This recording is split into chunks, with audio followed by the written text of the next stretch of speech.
Ya, terima kasih masih bersama kami di iNews Siang. Bisa krisis air bersih yang terjadi di Muara Angke, Jakarta Utara memaksa warga bergantung pada pedagang air jerigen keliling. Air bersih yang dijual dalam satu jerigen dibanderol 3 hingga 6 ribu rupiah. Dan berikut laporan Anissa Rizkia dari kawasan Muara Angke, Jakarta Utara.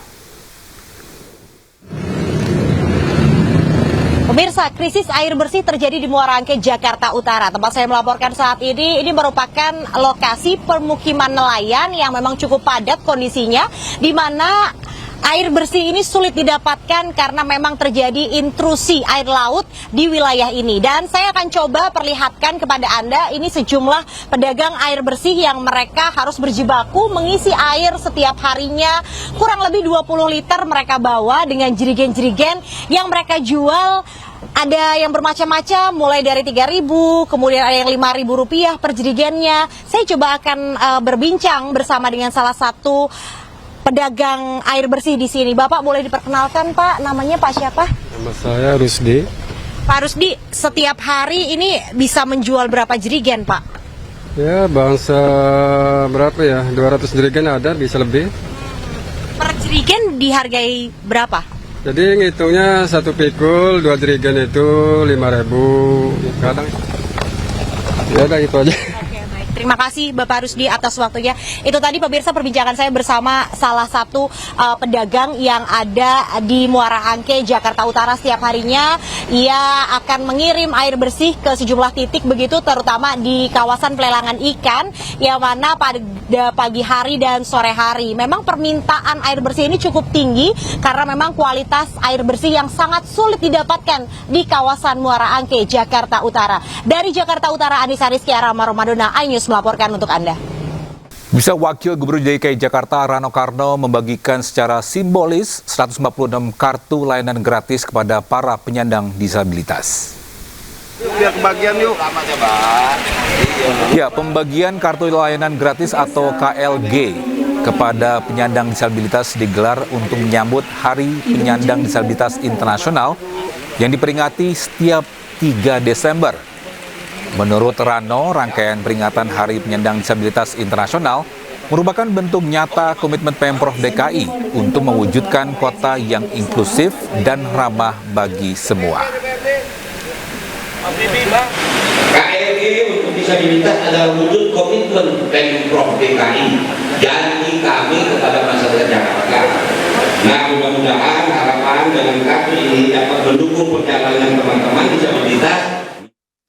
Ya, dilengkapi marka khusus dan jarak yang luas, halte dan bus Transjakarta dinilai ramah disabilitas.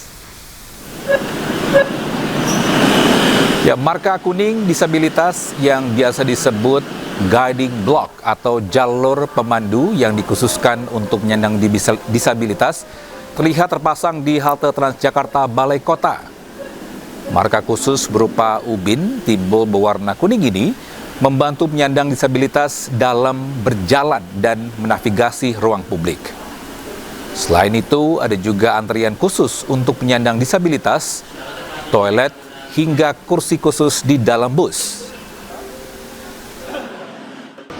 Bagus. Di mana-mana pelayanannya bagus. Setiap penumpang dikasih prioritas yang bagus, gitu. Apa aja Pak yang Bapak lihat fasilitas yang Duduknya ya kursi merah khusus itu. Terus sama ramu sampahnya baik-baik dia. Kalau ini cuma disediakan untuk khusus prioritas itu. Ya, pemirsa, hari ini tanggal 3 Desember 2025 merupakan Hari Disabilitas Internasional. Untuk membahasnya saat ini kita sudah terhubung dengan Wakil Ketua Umum DPP Partai Perindo Bidang Persatuan dan Inklusi, Angki Yudhistia. Selamat siang Ibu Angki. Halo, selamat siang Mas Togi. Gimana kabarnya hari ini? Baik, alhamdulillah. Terima kasih. Ibu, hari ini kita memperingati Hari Disabilitas Internasional. Untuk Ibu sendiri, bagaimana Ibu melihat makna peringatan Hari Disabilitas tahun ini?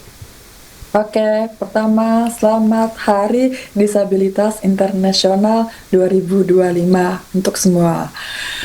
Maka hari ini Hari Disabilitas Internasional bukan sekedar seremoni tahunan Mas Togi dan buat teman-teman semua, tetapi momen refleksi nasional. Sejauh apa Indonesia benar-benar membuka ruang, akses, dan kesempatan bagi 22,9 juta penyandang disabilitas.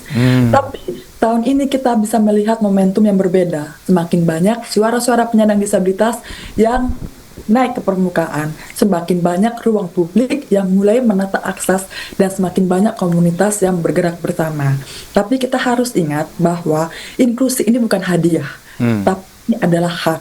Dan negara yang maju adalah negara yang menjaga fasilitas warganya. Baik, tapi kalau sedang dilihat dari segi mungkin ekonomi, mungkin kita lihat sejak pandemi hingga kondisi ekonomi saat ini, bagaimana Ibu melihat situasi kesejahteraan dan akses ekonomi bagi penyandang disabilitas? Baik, pandemi membuka mata kita bahwa penyandang disabilitas adalah kelompok yang paling rentan, yang kehilangan pendapatan lebih cepat dan pulih lebih lambat dibanding sekitarnya. Saat ini memang pemulihan memang terjadi, tapi tidak merata. Akses kerja, peluang usaha, dan literasi digital ini masih sangat minim sekali. Tapi di sisi lain muncul harapan baru. Kita masih bisa melihat banyak usaha mikro dari rumah. Makin banyak brand yang membuka peluang kerja remote. Dan teknologi digital ini yang menjadi akses baru.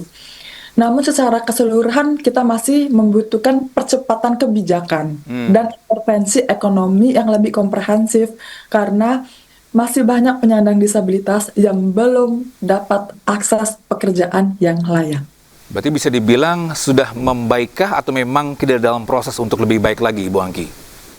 Proses menuju ke lebih baik lagi.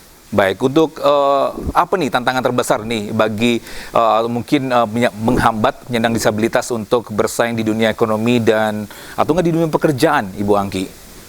Betul, tantangan utama ini bukan hanya pada kemampuan penyandang disabilitas saja, tetapi pada sistem yang belum sepenuhnya siap menerima keragaman kemampuan penyandang disabilitas.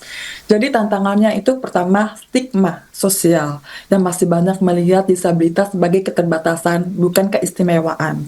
Kedua, akses pendidikan dan pelatihan yang tidak setara. Ketiga, lingkungan kerja yang belum aksesibel, baik secara infrastruktur, bahkan sebagai ekosistem kerjanya. Dan keempat, kurangnya pendampingan bisnis dan akses modal untuk yang ingin berwirausaha. Jadi hambatan-hambatan ini adalah yang membuat penyandang disabilitas itu sulit. Maka dari itu kita perlu pendampingan-pendampingan sehingga membuat penyandang disabilitas ini memiliki kemampuan kompetitif yang setara dengan non-disabilitas. Tapi untuk merubah stigma ini, bagaimana cara ini, Bu Angki? Caranya adalah yang pertama, kita butuh tokoh-tokoh sosok penyandang disabilitas ini lebih banyak lagi untuk yang bersuara.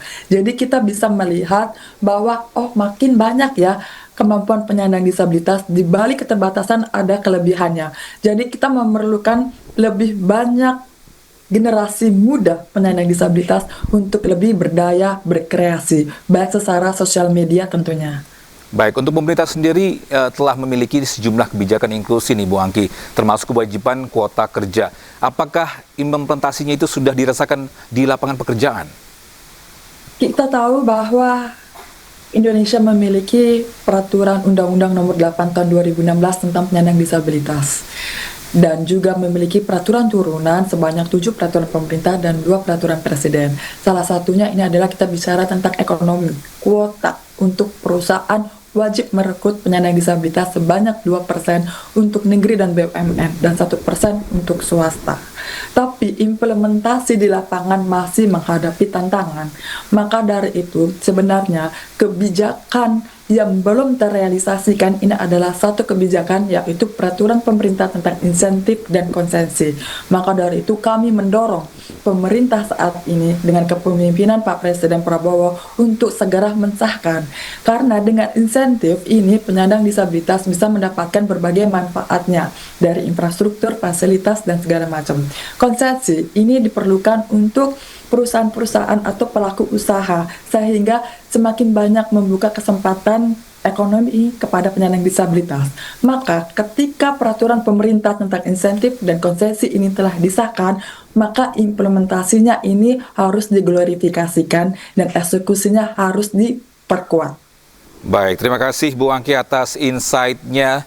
Ini semoga kedepannya lebih baik lagi buat saudara-saudara kita disabilitas, dan salam sehat Ibu. Baik, salam sehat. Terima kasih.